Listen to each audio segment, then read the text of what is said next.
Parents et amis avec Gilles Parent.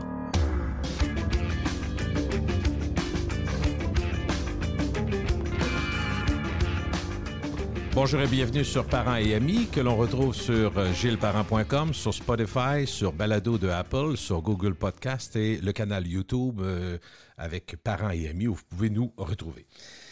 Mon invité a une formation multiple. Il a étudié en droit puis complété son barreau. Il a également ajouté à son coffre à outils un certificat en journalisme. Il a été entrepreneur pendant une dizaine d'années puis a bifurqué vers les médias et le journalisme. Depuis 2017, il consacre son temps à analyser, comprendre les politiques publiques à titre de consultant et travailleur autonome.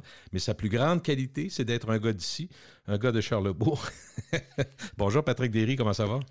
Salut Gilles, ça va bien? Merci pour la présentation. Charlesbourg est toujours tatoué sur mon cœur. Ben, j'espère. Il y a beaucoup à dire sur Charlesbourg, mais on va parler plus du système de santé, où il y a beaucoup à dire aussi, effectivement.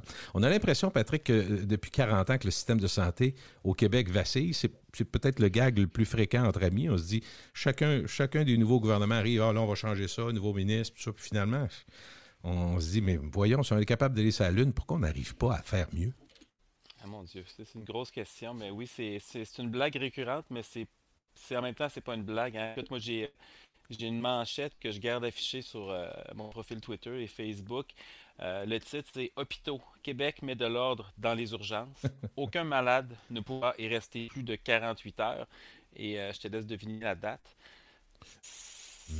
Il y a beaucoup des auditeurs qui étaient pas nés.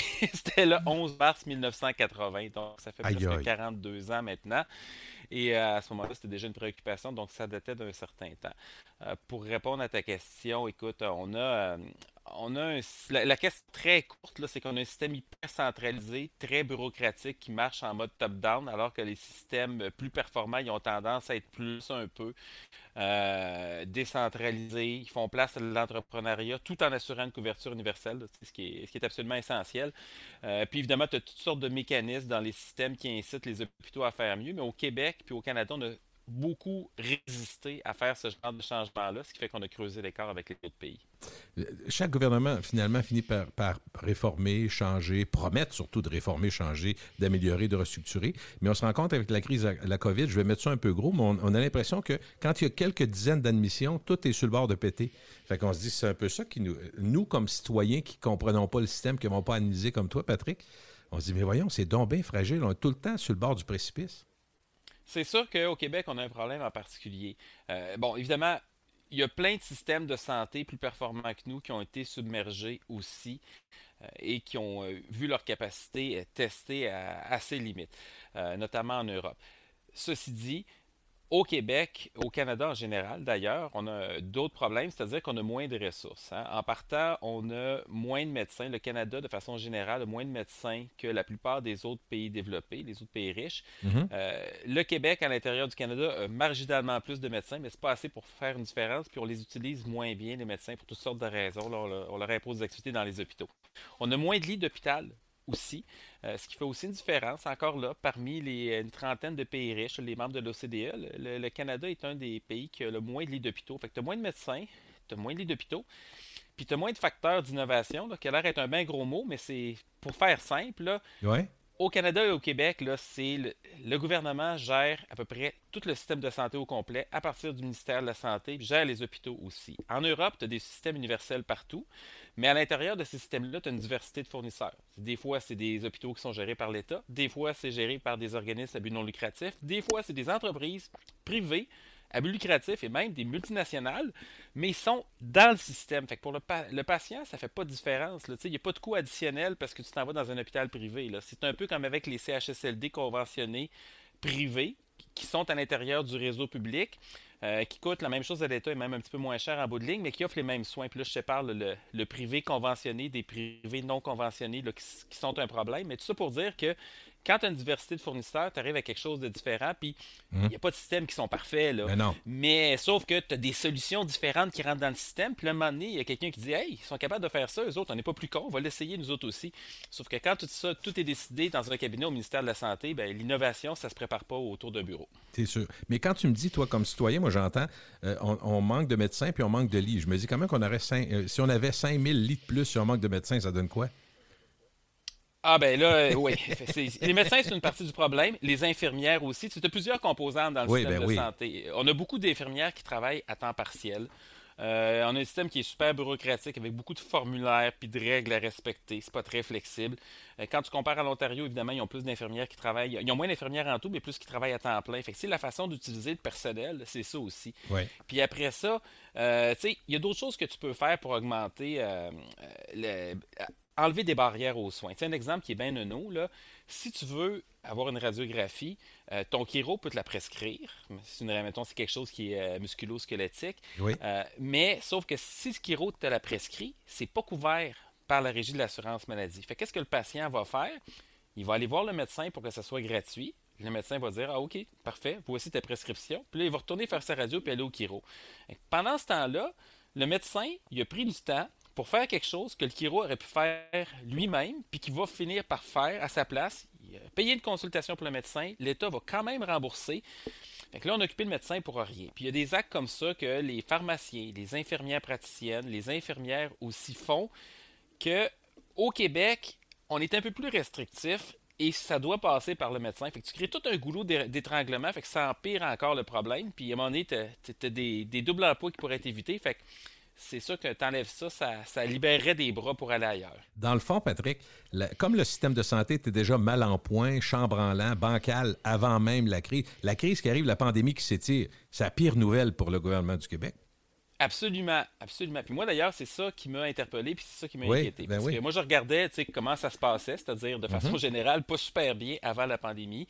Tu sais, juste pour resituer un petit peu, là, il y a des Oui. comparaisons qui reviennent régulièrement là, entre une douzaine de pays comparables, dont la France, l'Angleterre, les États-Unis, le Canada, la Nouvelle-Zélande, l'Allemagne, la Suède, la Norvège. Oui. J'en oublie peut-être un ou deux, là. Et ils regardent différents indicateurs de qualité des soins, puis aussi l'accès aux soins. Puis moi, c'est celui qui m'intéresse le plus. Si tu regardes l'accès à un médecin le jour même, ou si tu regardes l'accès à un spécialiste, l'accès à un médecin spécialiste, l'accès à une chirurgie non urgente ou le temps d'attente aux urgences, c'est des indicateurs pour lesquels le Canada est toujours dernier ou avant-dernier. Puis OK. quand tu regardes à l'intérieur du pays, le Québec est généralement dernier ou avant-dernier à l'intérieur du pays. Fait que pour ce qui est de l'accès, on est vraiment, mais vraiment pas bon. Et c'est ce que tout le monde dit d'ailleurs. Un coup, tu es rentré dans le système, habituellement, tu es bien soigné. C'est ça que tout le monde dit. Ouais, mais c'est ça. Sauf qu'à un moment donné, ben, tu sais, il y a quand même des limites aussi. Oui. Quand à un moment donné, le système est débordé, comme présentement, là, où à un moment donné, il manque tellement de personnel. Et moi, je reçois des témoignages de gens sur le terrain qui disent à un moment donné, on fait ce qu'on peut, mais c'est sûr que l'état d'un patient qui a la COVID peut changer très, très vite. Si on n'est pas là au bon moment, il peut se dégrader, puis ça peut être vraiment problématique. Mais tout ça pour dire que notre moins grande capacité de soins, notre moins grande capacité à réagir vite aussi. Moi, c'est ça qui m'avait interpellé au départ parce que je regardais ce qui se passait ailleurs. Puis tu sais, des épidémies, il y en avait eu avant. Tu sais, il y avait eu le SRAS Ben qui oui. avait fait quelques dizaines de morts à Toronto. C'est pas rien, mais je veux dire, ça n'avait pas empêché le pays de fonctionner. Mais quand à un moment donné, puis Ebola, par exemple, était resté en Afrique, tu sais, il n'avait pas traversé ici. Quand la COVID est arrivée au début, bon, OK, c'est peut-être encore un virus qui arrive de l'Asie parce que les populations sont plus tassées, puis les conditions ne sont pas nécessairement les mêmes. Là, quand j'ai compris que ça allait traverser, puis ça avait traversé en Europe, j'ai dit, oh boy, là, on risque vraiment de manger une volée parce que en temps normal, on est moins bon quand ça va bien.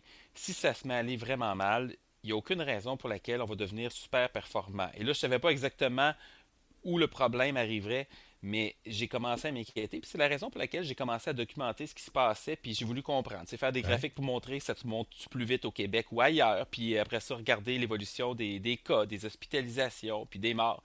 Et c'était écrit dans le ciel qu'on allait avoir des problèmes, et malheureusement, c'est ce qui est arrivé. Une des choses qu'on entend le plus depuis longtemps, c'est que le système de santé, Patrick, au Québec, est un immense paquebot impossible à bouger. Puis ce qui est étonnant, c'est que ceux qui ont accès par un ami, par une connaissance, à un médecin ou une infirmière, tu leur poses la question, mais qu'est-ce qu'il faudrait faire pour que ça aille mieux? Finalement, tu as 4 personnes qui parlent et qui disent 5 choses différentes. Fait que là, on se dit, oh, OK, c'est pas si simple. Donc, selon l'œil du médecin, l'œil du type de médecin qui on parle, médecin généraliste ou spécialiste ou selon sa spécialité, selon l'infirmière ou le brancardier ou un autre qui travaille. Comprends-tu que là, on se dit, OK. Ça explique l'abysse dans lequel on est. Oui, c'est un très bon point parce que tous les gens qui sont à l'intérieur du système Oui, ont tendance à avoir une vue très, très partielle. Puis aussi, à un moment donné, ils ont une vue très concrète. Tu sais, mettons, je sais pas moi, on manque d'infirmières, ça en prendrait plus. oui. Ou les plateaux sont pas ouverts, fait qu'il faudrait les ouvrir. Moi, évidemment, je prends un pas de recul là-dessus. Puis là, je dis pas que j'ai toutes les bonnes réponses, là, mais il y a une analyse plus systémique à faire. Puis c'est une analyse qui regarde, en fait, c'est une grille économique un peu si on veut, mais ça regarde les incitations. Qu'est-ce qui fait que ça marche puis ça bloque, puis qu'est-ce qu'on pourrait faire. Puis un exemple simple, là, au Canada et au Québec, un patient, c'est une dépense pour un hôpital. Puis là, tu vas me dire, ben là, voyons, c'est une dépense tout le temps, un patient. Ouais, mais c'est une dépense pour le gouvernement, mais ça peut être un revenu pour un hôpital. Ici, les hôpitaux sont financés avec un budget global, tu sais, mettons, qui est ajusté pour l'inflation ou un peu plus, puis c'est souvent plus que l'inflation parce que ça monte vite, là, mais bref. Fait que donc, un hôpital, je dis n'importe quoi, va avoir un budget d'opération de 50 millions une année, puis l'année d'après, c'est 52 millions, puis après ça, c'est 54 millions. Mais ce budget-là, il est fixe. Si, demain matin, tu as 2000 patients de plus qui arrivent, l'hôpital, qu'est-ce qu'il y a? Il y a plus de dépenses, mais ses revenus ne bougent pas. Donc, il est dans le trouble. Il n'y a Oui. pas intérêt à être plus efficace. En Europe, à peu près partout, tu as une forme de financement à l'activité. Ce qui veut dire quoi, ça? C'est que les montants ne sont pas fixés pour les hôpitaux, sont rattachés à des patients. Fait qu'un hôpital qui attire plus de patients va attirer plus de financement. Fait que donc, l'hôpital a intérêt à avoir plus de patients, pas moins. Puis il y a aussi intérêt à optimiser ses pratiques pour être capable de faire mieux. Puis tu sais, ça, c'est une autre erreur qu'on fait. On a tendance à penser que une procédure, ça se traite tout le temps de la même façon, puis il n'y a pas moyen de la faire évoluer, puis c'est pareil partout. Ben, c'est pas vrai. T'sais, il y a différentes façons, par exemple, de travailler un genou, puis la façon d'opérer s'est améliorée depuis 40 ans, ce qui fait qu'on reste plus une semaine à l'hôpital, puis qu'on repart la même journée. Mais il y a des gains à faire comme ça, mais notre système ne les encourage pas. Dis-moi, Patrick, quand moi, comme citoyen, j'entends, faudrait que les médecins, tous les ministres l'ont dit, les premiers ministres, faudrait que les médecins, entre autres les médecins de famille, prennent plus de patients. Moi, j'entends tout le temps, j'espère qu'il ne prendra pas juste 3 minutes pour me voir, puis bing bang, sort dehors, j'en ai un autre à voir. Fait que, tu sais, on a toujours ce côté-là. Mettons que j'arrive puis j'ai des pensées suicidaires. Tu comprends-tu que même dans un sans rendez-vous, le médecin ne me mettra pas dehors puis en le cul, là? Il faut qu'il m'écoute. Fait que là, il vient de retarder tout le système. Tu vas me dire que c'est une partie du problème. Mais j'ai toujours peur, moi, comme citoyen. Peut-être que c'est un mauvais réflexe. Quand on dit qu'il faut qu'ils prennent plus de patients, puis il faut travailler plus, comme disait Lucien Bouchard. Oui, ben moi je pense à M. Barrette, là, Oui, entre autres. qui a fait partie de cette catégorie de ministres qui aiment beaucoup donner des ordres au système. Vous allez faire ci, vous allez faire Ouais. ça. Puis là, le gouvernement actuel reprend un peu le même refrain. Ben, les médecins, évidemment, il y a deux choses. Ça dépend encore là, ça dépend des incitations, tu sais. Puis là, il faut faire attention entre les généralistes puis les spécialistes. Le Ouais. problème est plus du côté des spécialistes pour le niveau de salaire, par exemple, qui est extrêmement élevé, là. On a moins de médecins que dans la plupart des pays riches, mais on paye nos médecins plus cher. Fait qu'on a fait un drôle de choix au Québec et dans le reste du Canada. On a choisi d'avoir pas beaucoup de médecins, mais les payer vraiment très, très cher. Et les médecins sont payés à l'acte, ce qui, en principe, encourage à en faire plus. Mais tu sais, si tu es payé très cher par acte, à un moment donné, ça se peut que tu décides d'arrêter de travailler parce que, écoute, tu fais ta semaine en 4 jours plutôt que 5. Puis t'arrives pas Dans pire. une poche. Hein? Ben, t'arrives pas pire, là, parle pas 50 000 par Non, année. non, Là. non, non. Fait Je que comprends. si tu fais ton 2, 300, 400 000 en 4 jours, ben, peut-être que finalement, tu vas dire que 4 jours, c'est assez, puis tu ne feras pas ta cinquième journée. Surtout en plus, ton conjoint ou ta conjointe est médecin, à un moment donné, ça, c'est une partie du problème. L'autre, c'est que on a une population qui est. On n'a pas beaucoup de médecins, comme on le disait. On a une population qui est vieillissante aussi. À un moment donné, il faut prendre le temps qu'il faut. Fait qu'avec une population qui vieillit, à un moment donné, le médecin ne peut pas faire de miracle. Fait que ça. Et les il y a médecins, pas- excuse-moi là-dessus, Patrick, les Vas-y. médecins, eux autres aussi, ils doivent en avoir beaucoup dans la strate de 50 à 70. Oui, absolument. Le quart des médecins au Québec ont 60 ans et plus. Et ceux qui sont, mettons, début soixantaine, là, sont souvent les médecins, là, tu sais, c'est des médecins extrêmement expérimentés. Oui. Ils sont capables de voir plus de patients correctement que, mettons, un nouveau médecin qui commence sa pratique, puis tu sais, qu'est-ce que tu veux, c'est extrêmement compliqué, là. Oui.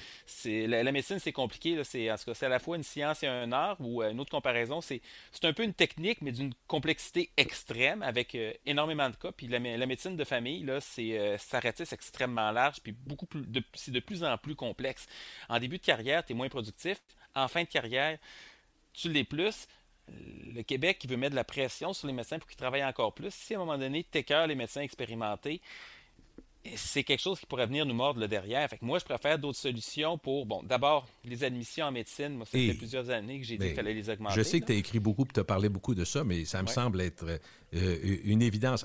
Parmi toutes les choses qui peuvent améliorer, c'en est une. Est-ce que là-dessus, on se compare sur, par exemple, nos collègues canadiens interrégional? Est-ce qu'on se compare à des pays européens qui ont des systèmes, entre autres la France, un système qui est quand même assez universel, d'une certaine façon? Est-ce que notre façon de recruter puis de les faire rentrer dans le système se ressemble?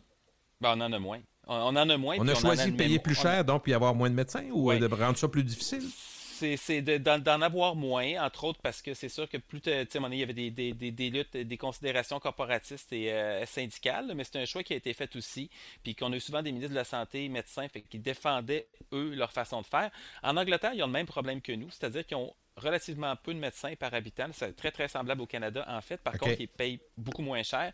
Il y a d'autres choses qui fonctionnent mieux dans leur système, ceci dit, là, mais ils souffrent quand même d'un manque de médecins. Mais ce qu'ils ont fait, eux, c'est il y a quelques années, ils ont nettement augmenté le nombre d'admissions en médecine. Donc, il y a quelque chose qui va se corriger. Tandis qu'ici au Québec, on a commencé à le faire, mais très tardivement, et on ne l'a pas fait assez. Ça, c'est un premier problème. Les effets, L'autre c'est chose, 5-10 ans, parce que c'est une forme, pas pour tout le monde, mais ah oui. formation de médecine, c'est entre 5 et 10 ans selon ce que tu fais, à peu près? Oui, puis entre le moment où tu es admis puis tu commences ta pratique, ça, c'est une autre chose aussi. Oui, oui, Avant de voir le retour, ça va prendre beaucoup de temps. Et là, on a un compte à rebours qui est le vieillissement de la population, dont les effets vont s'accentuer pendant les 10 prochaines années, puis ça va atteindre le sommet autour de 2031 à peu près. Et ça, sans dire que la COVID va être c'est de la petite bière comparé à ce qui nous attend, ça va mettre une pression assez constante et il n'y a pas de vaccin contre le vieillissement. Et donc, on devrait, tu sais, il y a des gestes à poser, par exemple, sur les médecins étrangers. Il y a des pays en Europe, qui ont 10, 20, 30, 40, 50%. L'Autriche a presque 2 fois plus de médecins que nous pour une population semblable. Il y a des pays tu sais, qu'on pourrait aller leur prendre quelques médecins, puis ça ne les mettrait pas trop dans le trouble. Il y en a à Cuba aussi, là. Et aller chercher des médecins à l'étranger, ça permettrait de combler une partie. Évidemment, d'autres solutions, je le mentionnais, tu sais, mettons les infirmières, par exemple. On a parlé beaucoup des infirmières praticiennes Oui. qui C'est-tu sont les plus rapides. c'est les super infirmières, ça? J'essaie de. Les super infirmières, OK, oui, c'est donc, exactement je ça. connaissais l'expression, excuse-moi. Bon Ouais, point. OK. Oui, non, absolument, c'est correct parce que c'est comme ça qu'on en parle, puis ça permet de différencier des infirmières cliniciennes. Puis en tout Oui. cas, fait que les super infirmières, c'est des infirmières qui ont une maîtrise, qui sont capables de voir une majorité de cas qu'un médecin de famille va voir dans sa journée. Là. C'est des trucs bénins puis relativement pas complexes. Oui. Puis les infirmières, ils s'embarqueront pas sur quelque chose qu'ils connaissent pas. Puis ça, c'est quelque chose qui a été prouvé, démontré, puis il y en a ailleurs. D'ailleurs, ça fait longtemps que ça existe. Ça fait Genre une 50 lacération, 7-8 points de suture, pardon. C'est le genre de choses qu'ils peuvent faire. Mais pas qu'elles non plus. Non, c'est ça. Il y a plein de choses qu'elles peuvent faire, les infirmières praticiennes, mais au Québec, on les a traités comme des mineurs pendant très longtemps. Et ce que ça fait, c'est qu'on en a beaucoup moins que l'Ontario. Là, j'ai pas les chiffres exacts en tête, mais de mémoire, c'est autour de 600-700 ici. Puis, tandis qu'en Ontario, on est environ de 3-4 000.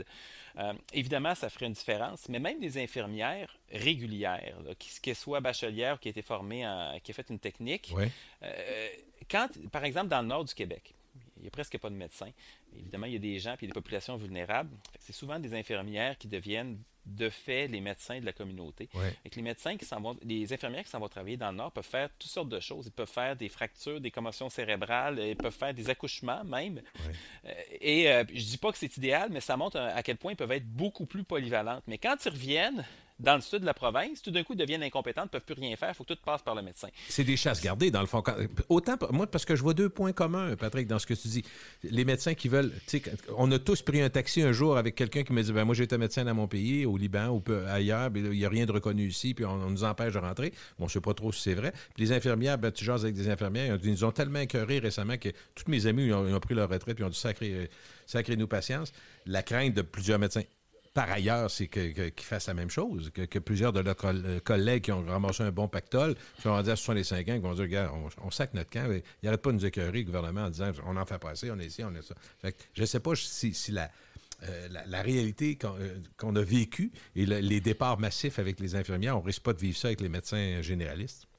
Ça peut arriver. Tu as parlé de chasse gardée dans le cas des autres professions. Puis ça, c'est intéressant parce que le cas des infirmières praticiennes, on a pris des décennies de retard.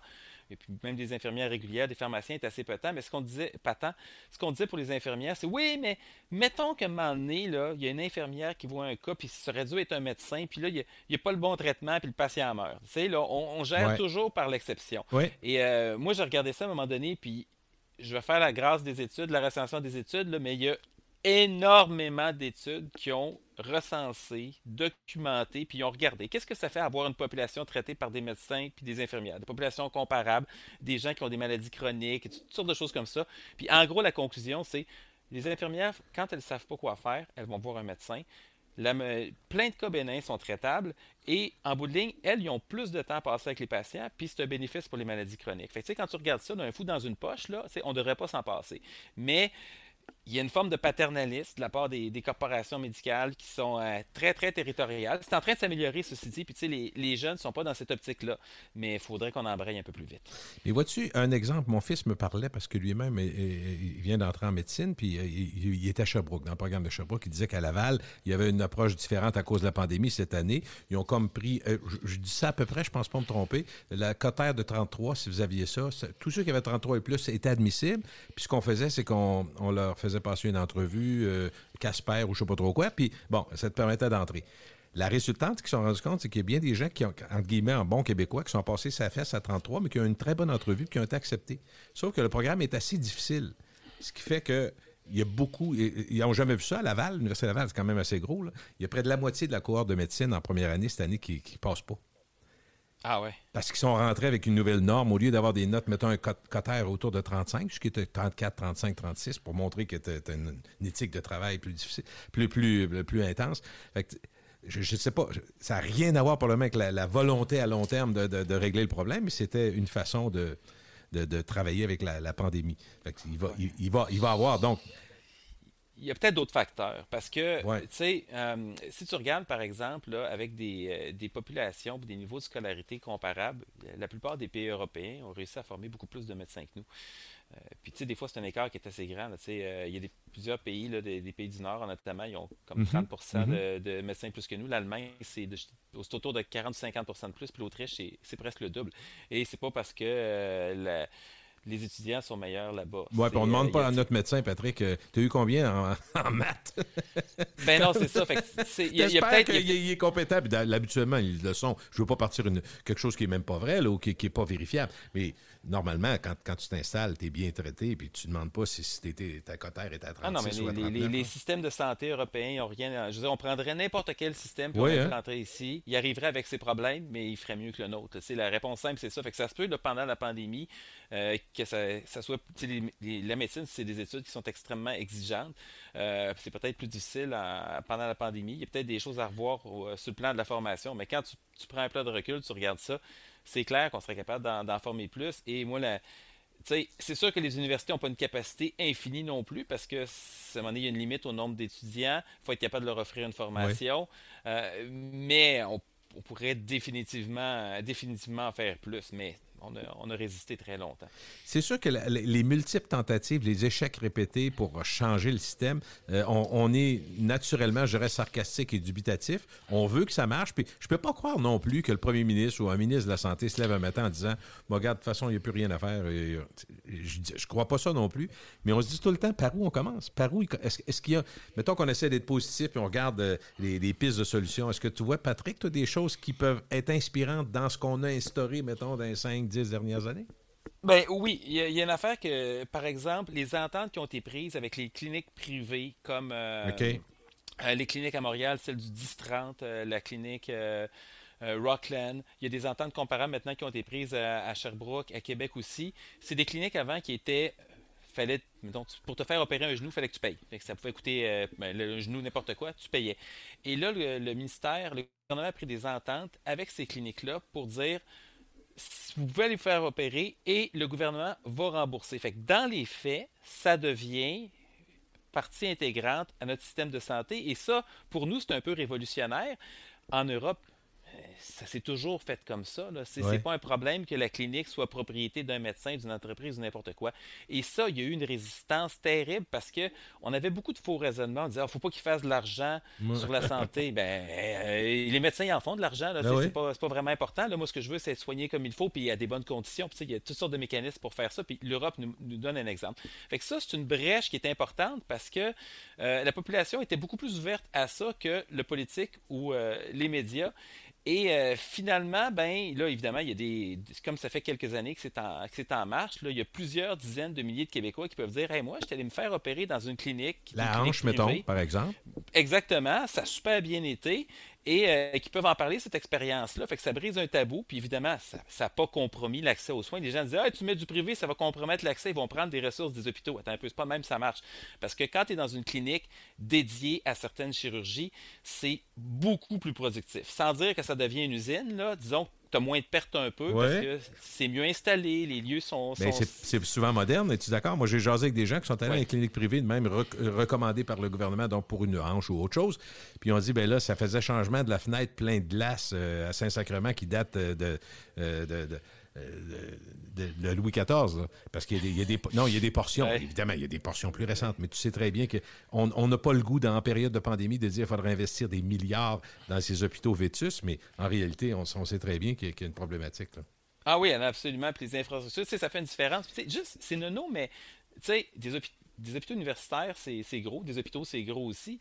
À un moment donné, moi, je disais à un médecin qui expliquait que, par exemple, la salle de réveil et la salle d'opération n'étaient même pas sur le même étage. Tu sais, à un moment donné, c'est nono, mais à un moment donné, tu as ça plein de fois dans la journée. Là, à la marge, ça finit par avoir un impact sur ton volume. Puis aussi, la façon dont les cliniques fonctionnent, des plus petites équipes, des annulations d'opérations. T'en as à peu près pas. Il y avait une médecin qui faisait des opérations, par exemple, pour des cancers du sein. Elle, ce qu'elle disait, c'est quand j'étais en hôpital, là, une bonne journée, je vais en faire 3 ou 4, puis des fois, c'est zéro parce qu'il y a toutes sortes de problèmes qui arrivent, du personnel qui ne se présente pas ou des c'est annulé parce Ouais. que les patients ne se présentent pas, il n'y a pas de vérification. Quand j'étais en clinique, j'en fais 8 ou 9. Fait qu'imagines-tu la Ouais, différence ouais. que ça fait pour le volume? Là, ça, c'est énorme. Fait que ce genre de choses-là auxquelles on est résistant par idéologie, il y a beaucoup de gens qui disent hey, tu fais rentrer le privé, on va être moins bien soigné. Et là, il faut séparer des choses. Entre autres, Mario Dumont, il y avait ce genre de proposition-là, puis on dit ah non, c'est des affaires de droite. Ben non, c'est pas des affaires de droite. La couverture reste universelle. Mais tu te fais rentrer d'autres fournisseurs. Et là, tout d'un coup, oups, les hôpitaux ont intérêt à se mettre à pédaler. Pense par exemple à l'hôpital général juif à Montréal, là, qui est c'est pas juste un des meilleurs hôpitaux au Québec, c'est un des meilleurs hôpitaux au pays. Sont ultra performants. D'ailleurs, point intéressant, eux autres, la méthode Lean, la méthode Toyota, ils l'ont appliquée. Ça donne d'excellents résultats. Un autre débat. Mais ils ont l'urgence qui a le plus de volume au Québec. Et à un moment donné, ils ont refait le design de l'urgence physiquement OK. pour optimiser le flot des patients. Ils ont formé leur personnel et ils garantissaient qu'on allait voir un médecin très rapidement. Ça a tellement bien fonctionné que leur achalandage a explosé. Mais qu'est-ce qui est arrivé au bout d'un certain temps? Ils ont creusé leur déficit, puis là, le ministère ne voulait pas leur donner plus d'argent. Fait que tu vois, quand je te disais qu'à un moment donné, il y a un problème d'incitation, c'est l'hôpital qui devient super bon, il se trouve à être pénalisé. Et là, Jewish ont persévéré, ce qui est tout à leur honneur, puis il y a des ententes qui ont été prises, mais tu sais, moi je te dirais, la plus grosse affaire qu'on pourrait faire, puis la pandémie l'a montré, là, le ministère de la Santé devrait se sortir complètement de la gestion quotidienne. Et ça répond à la partie que tu donnes, que tous les gens qui ont des perspectives différentes, là, Oui, s'ils c'est ça. n'ont pas de permission à demander pour remonter 8 étages plus haut, ça va déjà être plus facile. Si l'argent suit, sans condition, sans que le ministère impose toute une série de règles non-une qui sont déconnectées du terrain. Regarde pendant la pandémie présentement, là, tu te présentes dans un centre de vaccination, là, ils vont te demander d'enlever ton masque, ils vont le traiter comme du matériel radioactif, puis ils vont t'en donner un autre, là, alors que ça fait longtemps qu'on sait que la contamination par le contact, elle n'existe pas, puis un masque est porté pour sortir de chez vous puis aller à la pharmacie, là, c'est pas quelque chose qui est dangereux. Mais on applique quand même ces protocoles-là. On va te demander de te laver les mains 8 fois. on frotte encore les poignées de porte puis les chaises. Tu sais, on le sait, tout le monde le sait que c'est du théâtre, mais en haut, au ministère, on dit que c'est encore comme ça qu'on fonctionne. Fait que c'est comme ça qu'on fonctionne. Fait qu'à un moment donné, t'enlèves ça. Tu permets aussi qu'il y ait des solutions différentes. Tu sais, qu'à un moment donné, je sais pas moi, Québec, Montréal, Sherbrooke peuvent essayer des choses différentes. Ça peut être. Il y a beaucoup de pays européens qui fonctionnent comme ça. C'est ça que ça veut dire, un système décentralisé. Ça veut dire qu'à un moment donné, quelqu'un essaye quelque chose. Initiative. qui est différent. Puis tu sais, à Montréal, je sais pas si tu te rappelles, au printemps dernier, à un moment donné, il y a des centaines d'écoles qui ont fermé, entre autres à Québec, en Chaudière-Appalaches, Outaouais, parce que ça avait décollé solide. Tu sais, on disait que le Québec résistait aux variants. Là. Ben, le Québec et la troisième vague, le Québec résistait pas du tout. Mhm. Ça a explosé. Mais un endroit où ça n'a pas explosé, c'était Montréal. Et pourtant, le premier ministre avait dit au moins 2 fois dans des points de presse, tu sais, on s'attendait à ce que ça explose à Montréal, mais c'est pas arrivé. Puis il ne savait pas pourquoi. Et là, pourquoi? Ben, il y a une raison simple, c'est que la directrice de la santé publique à Montréal, Mylène Drouin, commençaient à prendre des initiatives différentes un peu. Par exemple, ils ont changé le processus de dépistage dès que le premier cas de variant alpha. Le variant alpha, pour replacer, c'est celui qui nous donnait du trouble au printemps dernier. Là. Oui. Et tu sais, ça avait descendu en janvier, février, puis ça remontait en mars. Ça, c'était le variant alpha. Et eux, dès que le premier cas est arrivé, ils ont changé le traçage. Après ça, qu'est-ce qu'ils ont fait aussi? Ils se sont mis à fermer des classes et même des écoles dès qu'il y avait un seul cas. Fait qu'ils ont été très agressifs parce qu'ils savaient que c'était plus contagieux. Puis la dernière affaire qu'ils ont faite, c'est qu'ils ont fait un projet pilote de vaccination où ils ont vacciné les parents et les profs. Et à ce moment-là, les parents et les profs n'étaient pas dans des catégories d'âge qui étaient admissibles à la vaccination parce qu'on vaccinait encore les personnes âgées puis les gens qui travaillaient dans le OK. système de santé. Mais à Montréal, qu'est-ce qu'on a fait? On a vacciné dans certains quartiers les parents et les profs. Puis qu'est-ce qu'on a fait? Une espèce de cordon sanitaire autour des écoles. Tout ça pour dire que quand tu regardes le résultat, à Montréal, ça a monté un peu, mais jamais au même niveau. Et pourquoi? Parce qu'il y a de l'initiative locale qui a été permise, puis même, je dirais, ils n'ont pas nécessairement demandé de permission, Non, ils je l'ont pense juste qu'ils fait. ont dû le faire par initiative personnelle, oui. Mais ça fait une différence. Et après ça, tu peux voir ce qui s'est passé, tu peux tirer des leçons de ça. Tandis que si c'est un système mur à mur, puis si on l'a vu à un moment donné, au premier été de la pandémie, ça c'est drôle, on commence à parler en termes d'années, c'est ridicule, mais en tout cas, à un moment donné, il y avait eu des discussions entre Québec et Montréal sur la place publique où Mme Drouin, qui est très posée de son état, avait interpellé le directeur de la santé publique, l'ex-directeur Horacio Arruda, pour dire, ben, des fois, il y a des réalités à Québec et à Montréal, tu sais, c'est un peu différent, peut-être vous devriez venir nous voir. Puis elle s'était faite jeter sous le boss pardon, je veux dire à Québec, jeter sous la bus. Mauvaise habitude Charlebourg, très de Montréal. important. Oui, c'est ça, ben, tu sais, on en sort des fois, fait qu'il y a Ouais. des choses qui changent. Et il faut se faire comprendre aussi par les locaux ici, par la population indigène. Et donc, elle s'était faite jeter sous le bus par Dr Arruda et qui n'avait pas apprécié de se faire contester, mais c'est le contraire, tu sais. S'il y a des initiatives locales, plutôt que d'essayer d'asseoir ton autorité, crime, parfait, on essaye, ça a-tu marché, ça a-tu pas marché, qu'est-ce qu'on peut faire? Fait que ça, tu parles de la pandémie, mais tu peux ramener ça à tout le reste dans le système de santé puis avoir des solutions différentes. Puis, tu sais, moi, je pense à un pays comme la Suède, par exemple, que j'ai regardé. Puis, ce qui est fun de la Suède, c'est que, tu sais, contrairement à l'Allemagne puis la France, par exemple, qui ont des systèmes de santé il y a quand même des différences.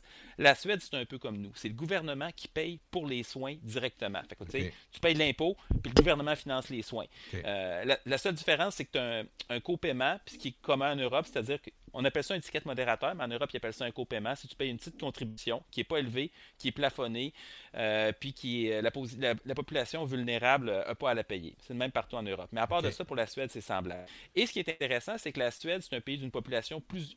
En passant, la Suède, c'est pas un exemple pour la pandémie, mais ça, c'est une autre histoire. Ouais. Mais pour la gestion du système de santé, c'est une population semblable. C'est divisé en une vingtaine de régions. Et à un moment donné, la région de Stockholm, il y avait un hôpital qui devait fermer et qui allait pas bien, cet hôpital-là. C'est au début des années 2000. C'est l'hôpital Saint-Georges ou Saint-Goran en suédois.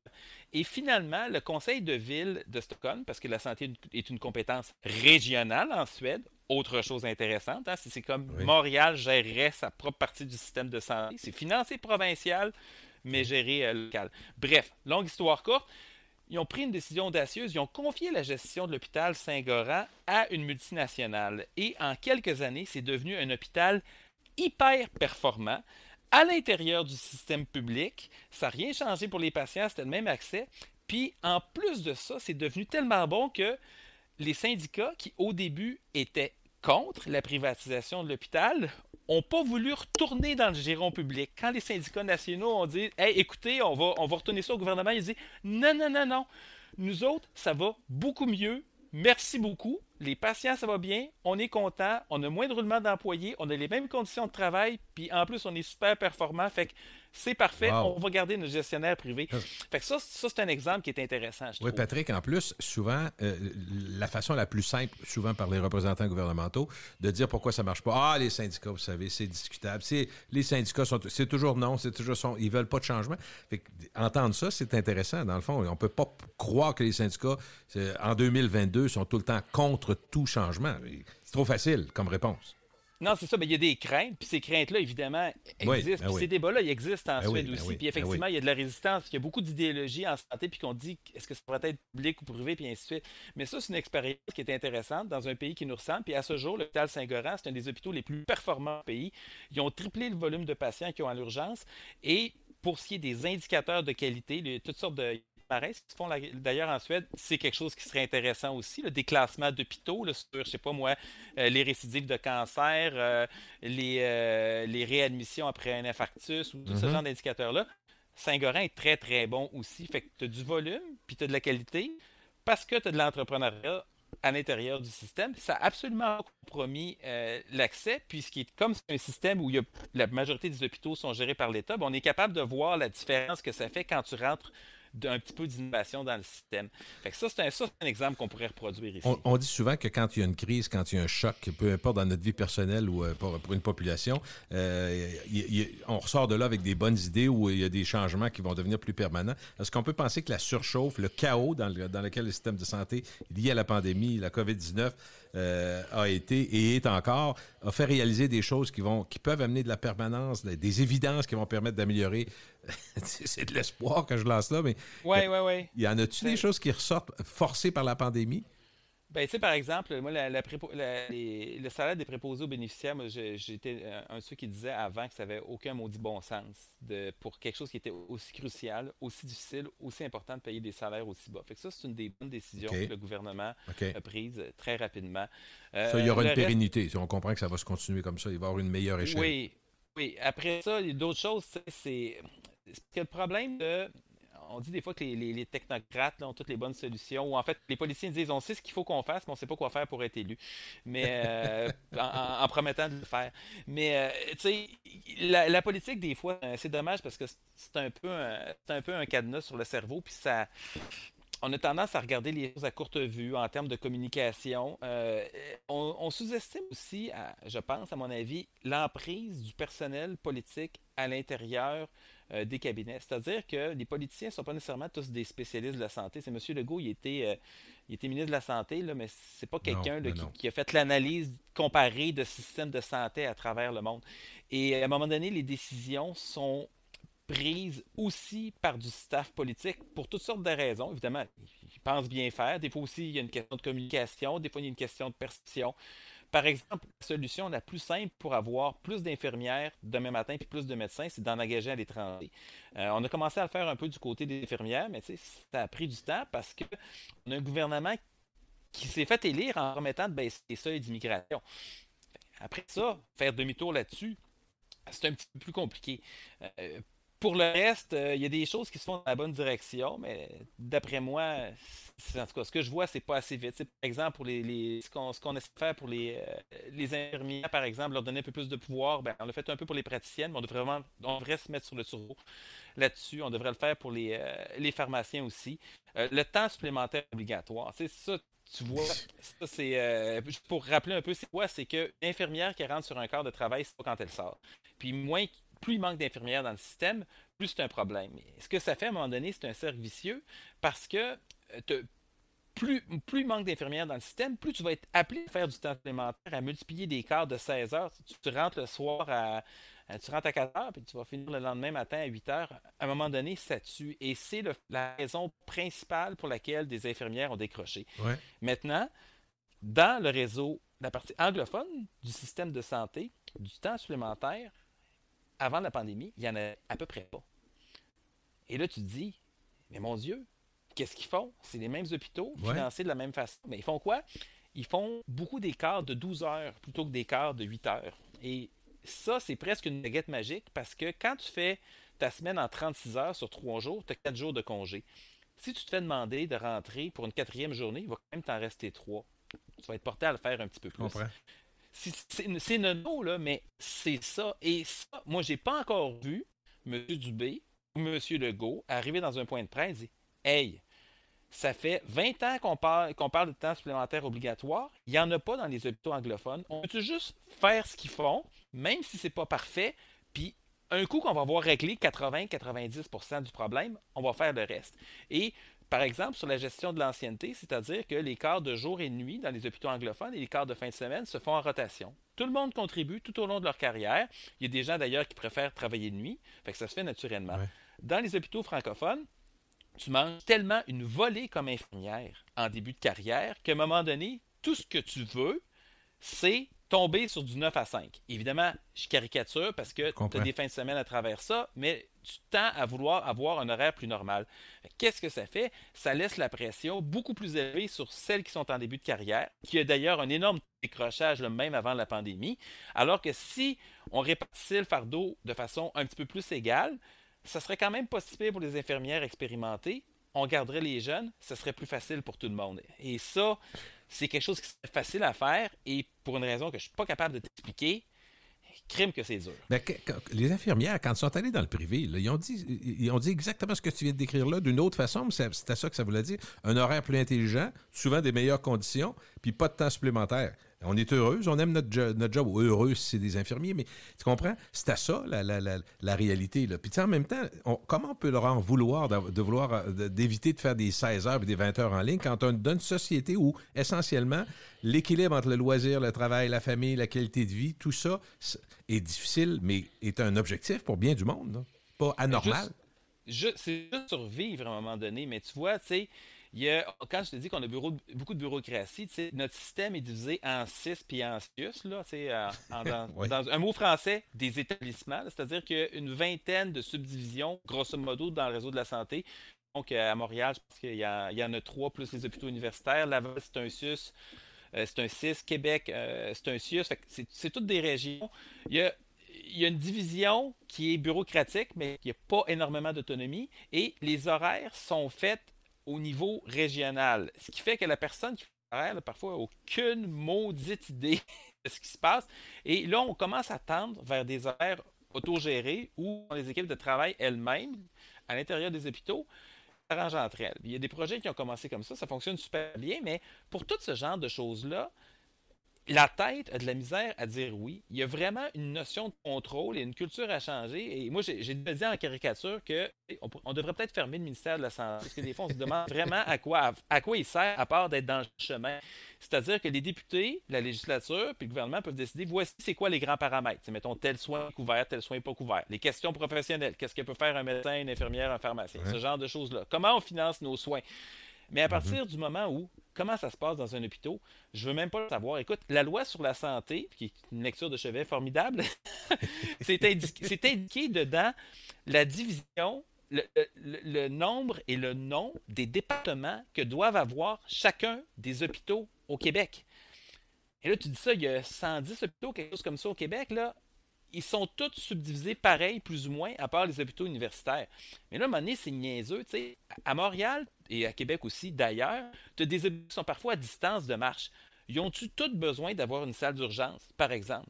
Ils ont-tu tous besoin d'avoir un département d'oncologie pour les cancers? Où on pourrait pas dire, hey, regarde, à la place d'être toujours pogné sur une fin de chiffre, comme un donné, il reste juste un médecin, il y a 2 ambulances qui rentrent, on est dans le jus, on va avoir une plus grosse urgence à une place.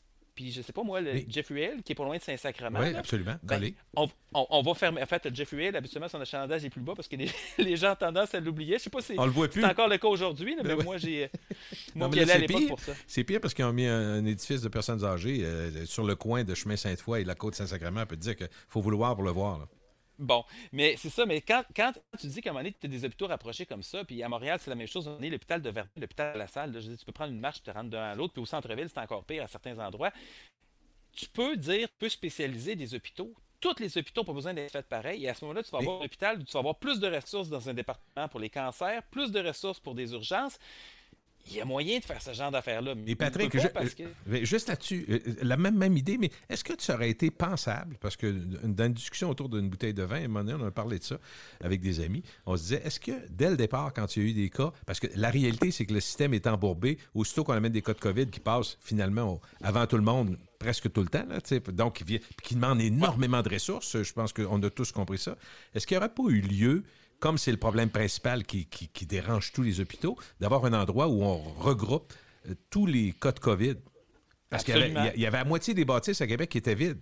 Il y en a qui auraient dit, écoutez, prenez 2 étages de mon hôtel, les 3 étages, puis tous les cas de COVID. Fait que je dis pas que tout le monde va dire, ah, ça donne rien ton affaire parce qu'il va manquer de monde. Attends un peu, là. C'est juste de assurer qu'on n'est pas en train de mettre dans le trouble tous les hôpitaux de la région de Québec ou de la région de Montréal. On concentre ça à une place. Les gens sont bien équipés, c'est parfait. Puis on est sûr aussi qu'on contrôle parce qu'on ne fait que ça. Je sais pas, OK? On n'est pas des ministres de la Santé, là, des Caroline de Bin. Non, mais ça, c'est du gros bon sens puis de la logistique de crise. Puis c'est ce que Joanne Liu, une logisticienne de crise, a écrit en mars 2020. Oh! L'ex-présidente de Médecins sans frontières, qui a 25 ans d'expérience internationale. Elle voyait une affaire de même, mais le regroupement? Elle a écrit une lettre dans le Globe and Mail, je pense que c'est celle dans le Globe and Mail, puisqu'elle en a écrit quelques-unes, qui disait de faire exactement ça, parce que, justement, pour concentrer les ressources au même endroit, puis à ce moment-là, pour la contamination, c'est plus facile à gérer, puis même éventuellement, tu peux envoyer du personnel contaminé. Et Joanne Liu, qu'est-ce qu'elle a fait? Elle a géré des crises sanitaires, entre autres Ebola en Afrique de l'Ouest, entre autres une épidémie de polio au Pakistan, si ma mémoire est bonne. Elle était aussi en Afghanistan, sur le terrain, pendant les bombardements, et à un moment donné, elle a un petit peu envoyé promener Barack Obama. Fait qu'elle, c'est une logicienne de crise expérimentée. Moi, j'aime mieux des solutions de système que des personnes. Tu sais, les super-héros et les sauveurs, j'aime pas ça trop, mais là, c'est comme Mario Lemieux veut revenir au jeu. Tu lui dis, oui, c'est le Mario, prends le sac, je vais aller jouer à l'aile, je vais prendre des passes, puis je vais scorer pareil. Mais qu'est-ce qu'on a fait? On a dit, Joanne Liu est un peu incontrôlable, elle, et on lui a dit aussi, tu sais, votre expérience à l'étranger, ça ne vaut pas pour le Québec. Ben oui. C'est ça. Hey, parce que tu as parlé, Patrick, d'une certaine starification des élites, là, puis des gens qu'on a mis en exergue. Est-ce que ça peut être un peu un problème, les tartelettes de M. Arruda? On rit bien, là, mais il a fini par perdre sa job. Je ne sais pas comment. C'est quoi ta lecture? Je ne suis pas sûr qu'on règle tout avec ça. Là. Non, mais je suis d'accord avec toi. C'est-à-dire qu'à un moment donné, il était. Dr. Arruda, c'est quelqu'un d'éminemment sympathique, là, qui a l'air d'une personne attachante. Et ça, je ne remets pas ça en cause. Et on avait besoin de ça au début. Il a pris aussi, en passant, des très bonnes décisions avant la pandémie. En fait, il a fait des bonnes recommandations pour ce qui est, par exemple, la fluoration de l'eau, notamment. Puis pour l'âge du cannabis aussi, qui avait recommandé que ce soit 18 ans. Le gouvernement, les gouvernements successifs n'ont pas écouté ces recommandations, mais il y avait des compétences pour ça.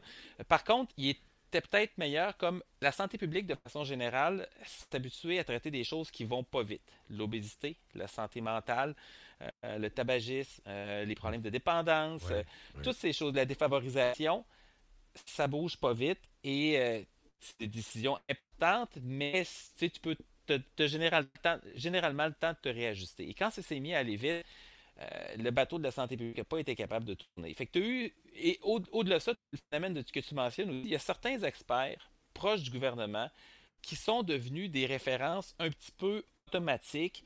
Et c'est quand un article à écrire chaque jour, tu veux avoir quelqu'un qui est prêt à répondre au téléphone. Et en tournant toujours vers les mêmes personnes, la santé publique, c'est politisé, on le sait. L'INSPQ, c'est dans le giron gouvernemental, on le sait. Il y a des médecins aussi qui travaillent dans des hôpitaux qui sont proches du gouvernement pour toutes sortes de raisons, parce que sont pieds dans différents comités, c'est très institutionnel. On s'est beaucoup tourné vers ces experts-là qui ont eu énormément de visibilité. Et à mesure que la pandémie a avancé, qu'est-ce qu'on s'est rendu compte? Qu'il y avait un gouffre assez grand entre les experts du gouvernement, d'une part, qui avançaient toujours les pieds sur le frein, puis les experts qui étaient indépendants au gouvernement, qui disaient « Hey, les tests rapides, amenez ça, on va essayer ça. Les N95, amenez-les. La 3e dose, on va devancer. Le masque, écoute, le masque, au départ, là, on a traité le masque comme si c'était un traitement médical dangereux, à la place de dire « On est mal pris, le feu est pris, on va ajouter un peu d'eau, ce sera peut-être pas parfait, mais crème, tout ce qu'on est capable de sauver, on va le faire.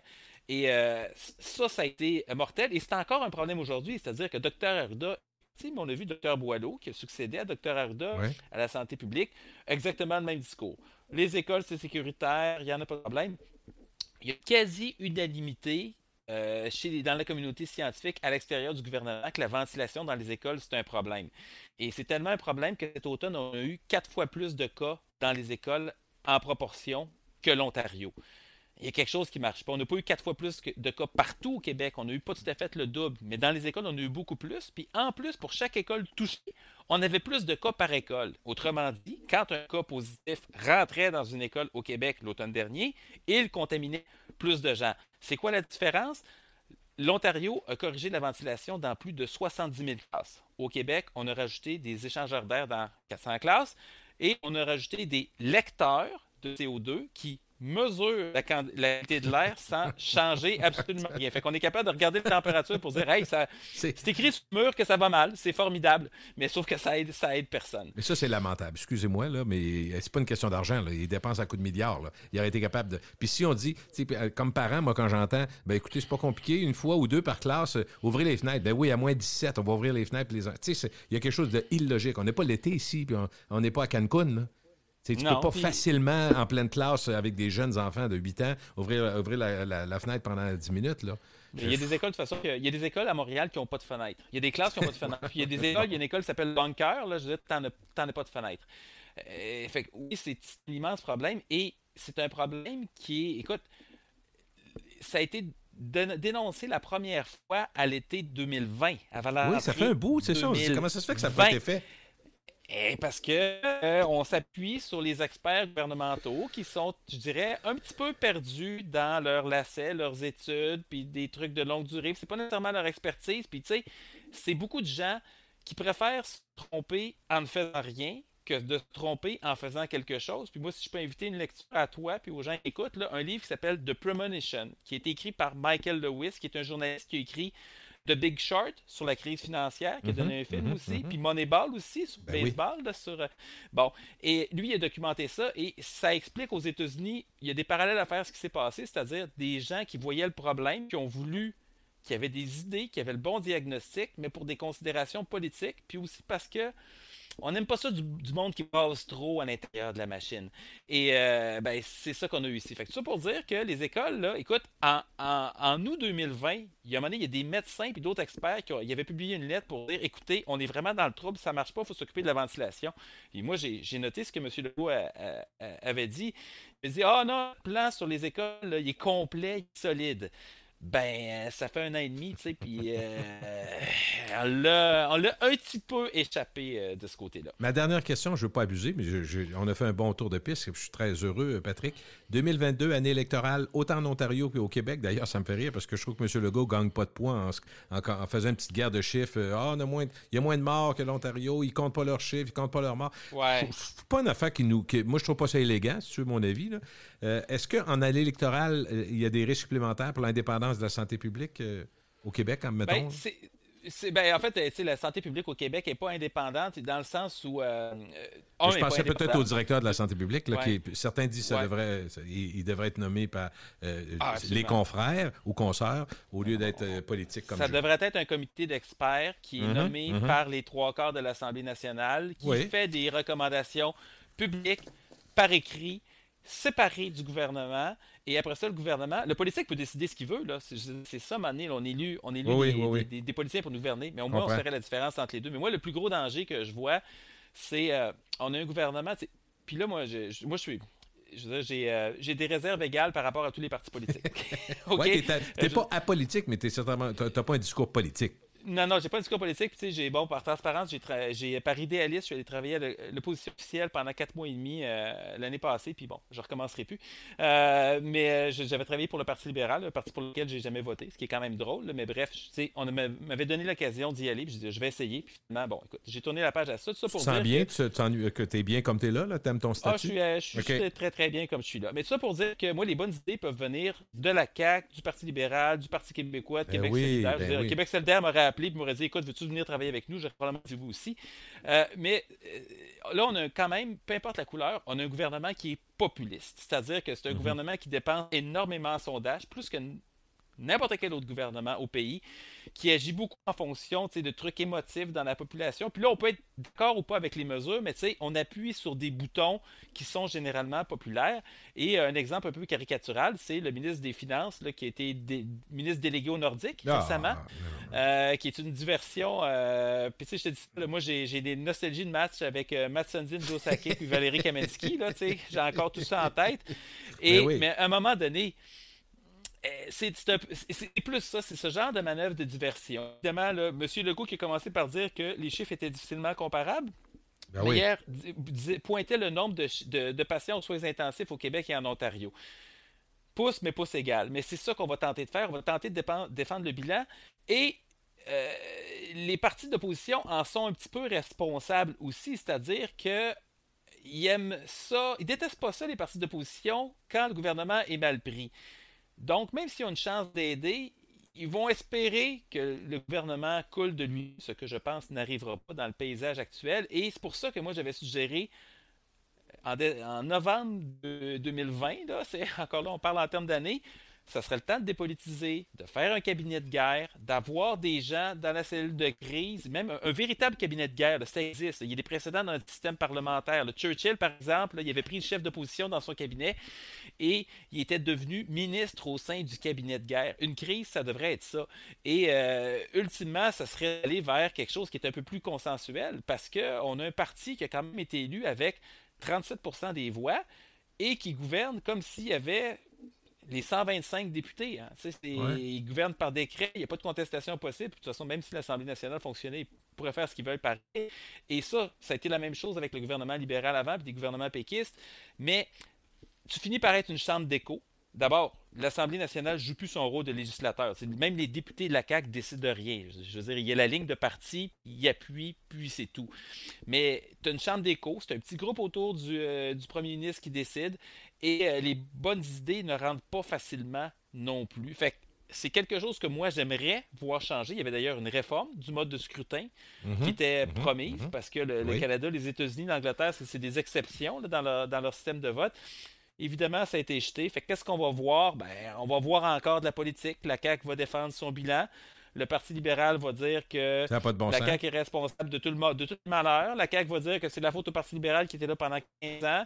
Le PQ va dire ces choses. Le PQ solidaire va dire d'autres choses. Mais tout le monde va tenter de tirer la couverte de son côté. Et avec un gouvernement qui est très populiste, des échecs, des demi-tours, parce qu'il y a des décisions qui ont été contestable, par exemple, le couvre-feu, qui était une mesure qui était essentiellement cosmétique, bien là, le RESAC, qu'est-ce que ça fait? Tu as le Parti conservateur, qui est un parti encore plus populiste que le parti au pouvoir. Je ne suis pas sûr que la campagne électorale va être quelque chose de particulièrement plaisant.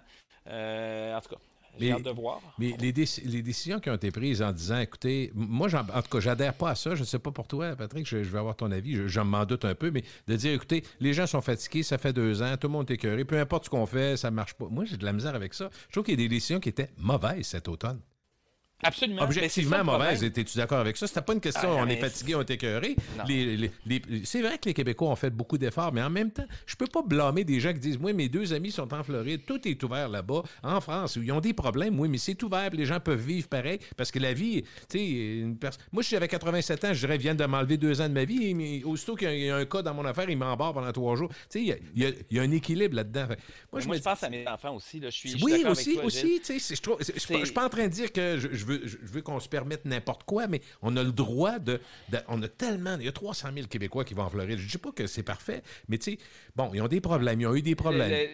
Je ne prendrais pas la Floride comme un modèle de leur mortalité. Non, c'est très élevé. Non, mais je les envie pas. Mais on entend parce que nos amis puis notre parenté est là. Il va y aller, là, parce qu'il y a plus de liberté. Mais c'est pas un bon exemple, je suis d'accord avec toi. Mais non, mais moi, le point que tu fais valoir avec ça en disant, ça devient attirant pour des gens qui ont leur maudit voyage, même si ça peut devenir irrationnel, à un moment donné, ils disent, sacrez-moi patience, puis je vais m'organiser.